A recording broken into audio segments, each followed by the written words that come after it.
Several years ago, Disney sent out a survey asking guests to weigh in on some new names for Disney's Hollywood studios. Asked to rank their top 5, the survey included some interesting choices such as Disney Kaleidoscope Park, Disney XL Park, Disney Hyperia Park, and Disney Cinemagic Park. Whilst a fair few of them were doozies, it's no surprise that Disney were looking at new names for this theme park. With each new addition, Disney's Hollywood Studios has moved away from what its name implies, and whilst many regard it as a decent theme park, its identity has become rather muddled over the years. I tried to find a name that cleanly describes Disney's Hollywood Studios because its existence is an oxymoron. I believe, for lack of a better word, this is Disney's most successful failure.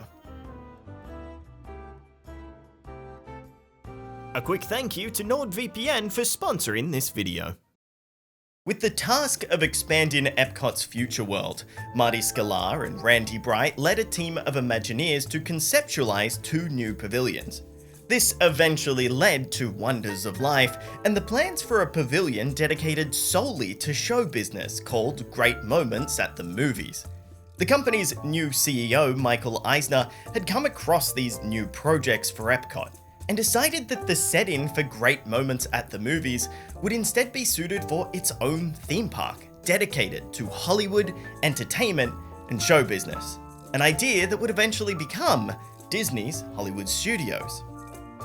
Whilst today we see Disney as an insanely successful film and television giant, when Michael Eisner came on board in 1984, this couldn't have been further from the truth.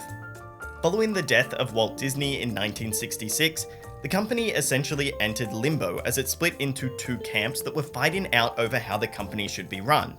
On one side, you had those that believed that Disney should deviate from Walt Disney and progress forward on its own, whilst others believed that the company should follow a "what would Walt do" philosophy. Walt left a big void to fill, and whilst his brother Roy stepped up to the challenge for several years, he would sadly pass away in 1971. Before Michael Eisner, the CEO role hopped between 3 different people, and many during this time, including Roy E. Disney, son of Roy O. Disney, publicly denounced the company as it continued to pump out generic and bland ideas pushed by poor management. Narrowly surviving several hostile takeover attempts, including one from Coca-Cola, desperate shareholders Sid Bass and Roy E. Disney brought in former Paramount CEO Michael Eisner to take the reins of the Walt Disney Company. This made a lot of sense. During his tenure at Paramount, the studio produced Grease, Star Trek, Raiders of the Lost Ark, Footloose, and Happy Days. This experience in production and management was exactly what the Walt Disney Company needed, but it wouldn't change overnight. Now, this was a problem when it came to Michael Eisner's envisioned studio theme park. There was an urgency in this project that the company just couldn't keep up with, because Disney films at the time weren't doing anything to stir the general public, and it would take some adjustment under the new management to turn things around. Whilst their animations were doing okay, their live-action films were lackluster and barely the successes that they had hoped for. So instead of resting on their laurels, Eisner decided to license the Metro-Goldwyn-Mayer brand to bolster the park's esteem. Keep in mind that they were not partners in this project. For the most part, Disney were doing their own thing and merely licensed the MGM name and a few select movies for their Great Movie Ride attraction.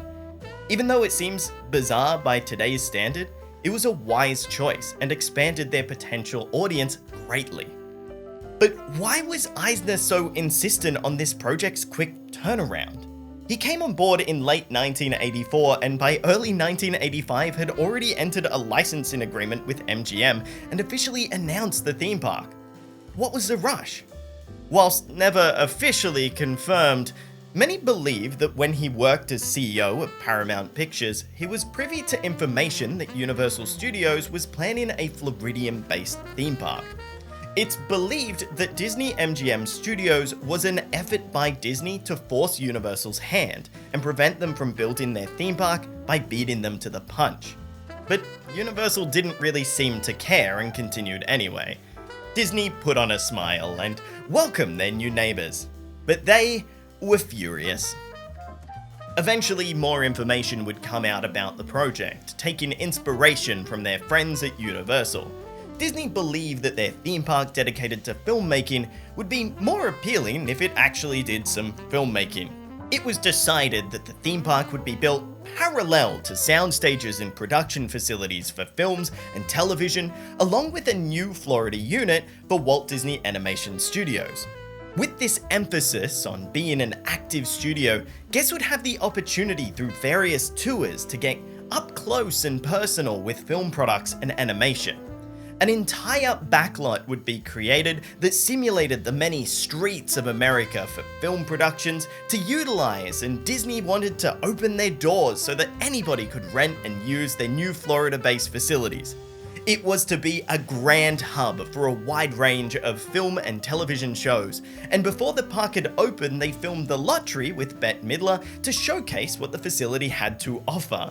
This short comedy film has never been publicly released, but has been ingrained in the minds of all of those who saw the Backlot Tour because it also doubled as an opportunity to showcase the behind the scenes of the backlot that Disney had constructed. MGM wasn't pleased with this new information though. In 1988, before the park had opened, they filed a lawsuit that claimed that Disney violated their licensing agreement by operating a working movie and television studio at the resort. In typical fashion, Disney turned around and filed a countersuit where they claimed that instead MGM violated Disney's rights by creating their own theme park, hotel, and casino in Las Vegas. They were worried that that would damage Disney's reputation. Eventually, a judge slapped them on the wrist and said, "Stop fighting," and they both continued doing what they were doing. On May 1st, 1989, Disney-MGM Studios opened adjacent to the production facilities. The park was physically much smaller than both the Magic Kingdom and Epcot at Walt Disney World, and it only featured 2 attractions at opening, the Great Movie Ride and the Studio Backlot Tour. But rather surprisingly given these facts, it opened to overwhelming success. This was part of Michael Eisner's master plan for the theme park. Walt Disney World was expanding to become more than just a theme park destination.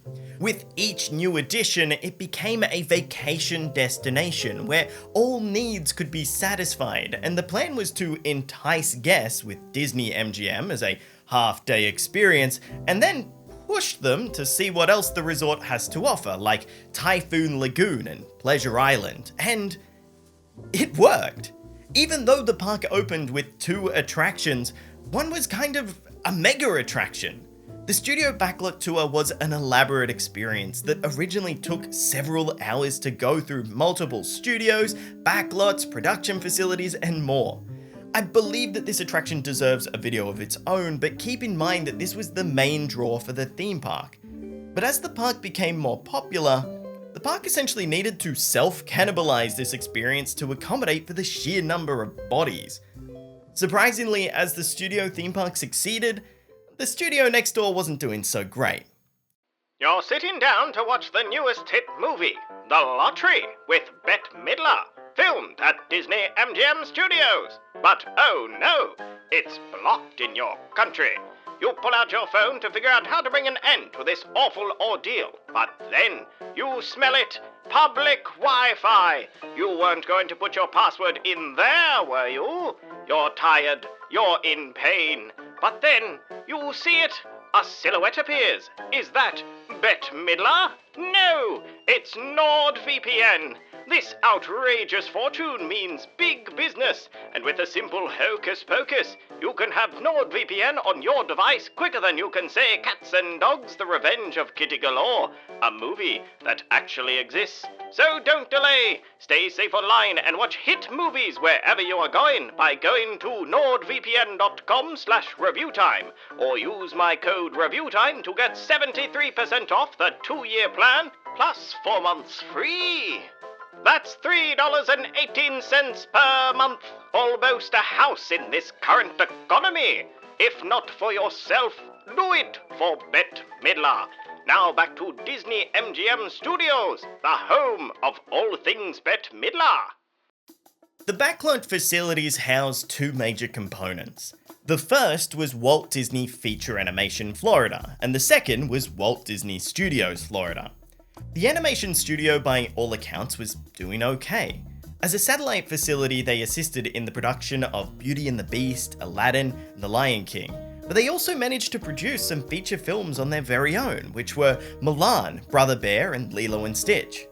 Walt Disney Studios Florida, the film-based production house, was much larger than the satellite animation department and consisted of 3 sound stages which were predominantly used just for Disney projects.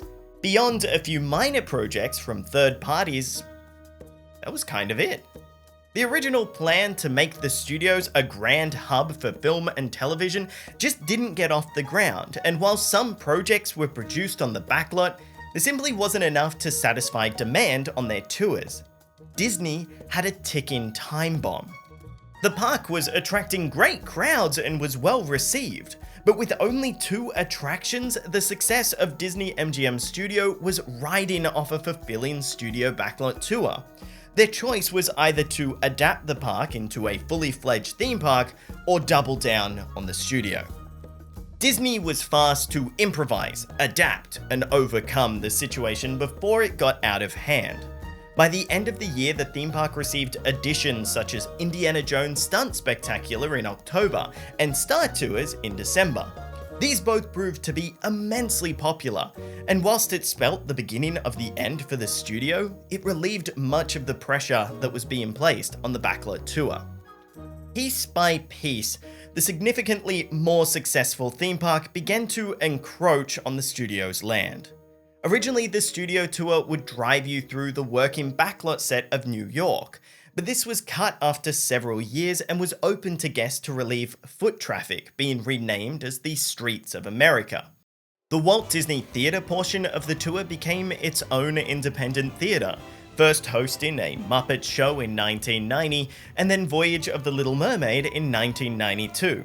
Within the Streets of America, they opened Honey, I Shrunk the Kids Movie Set Adventure, which was a playground themed as a giant movie set for the giant backyard scenes from the film. For the most part, the animation studio continued to do its own thing for the majority of Disney's Renaissance.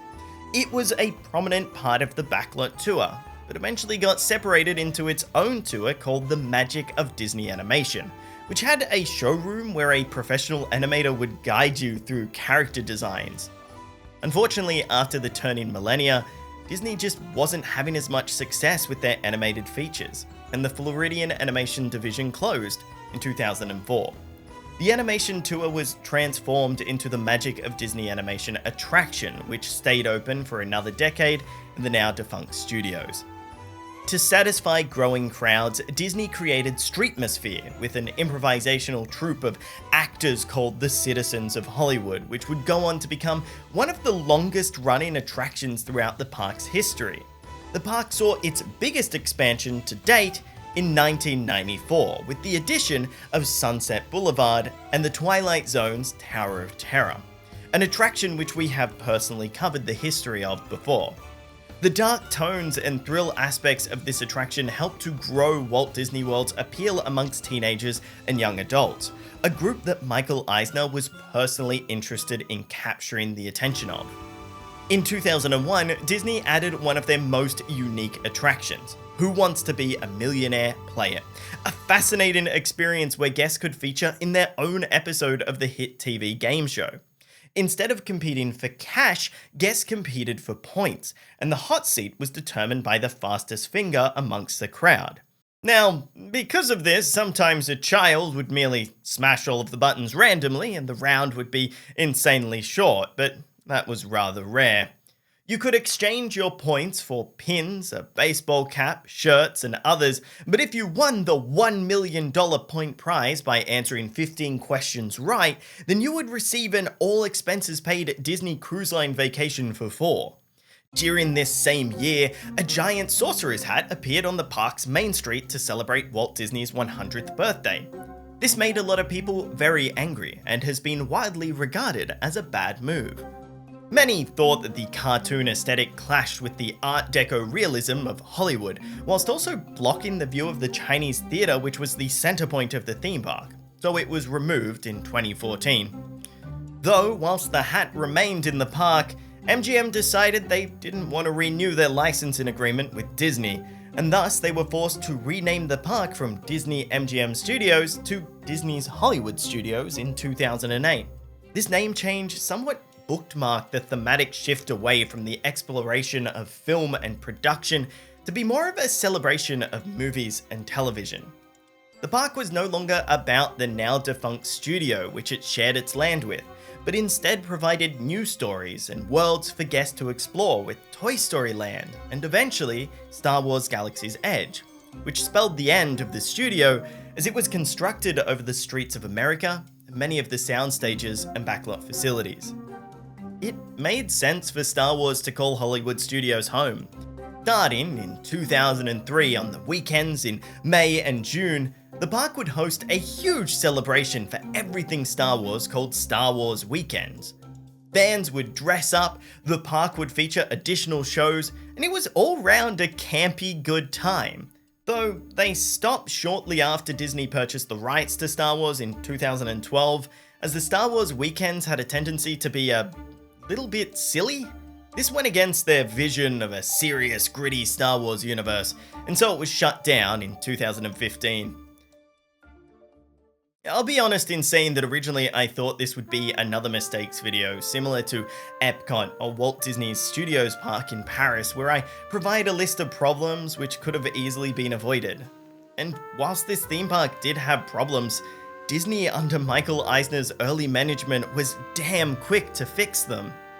They recognized that the studio simply wasn't going where it needed to be, and instead of doubling down on what was failing, they made the necessary changes to sweep it under the rug and bolster the aspects of the theme park that guests were drawn to.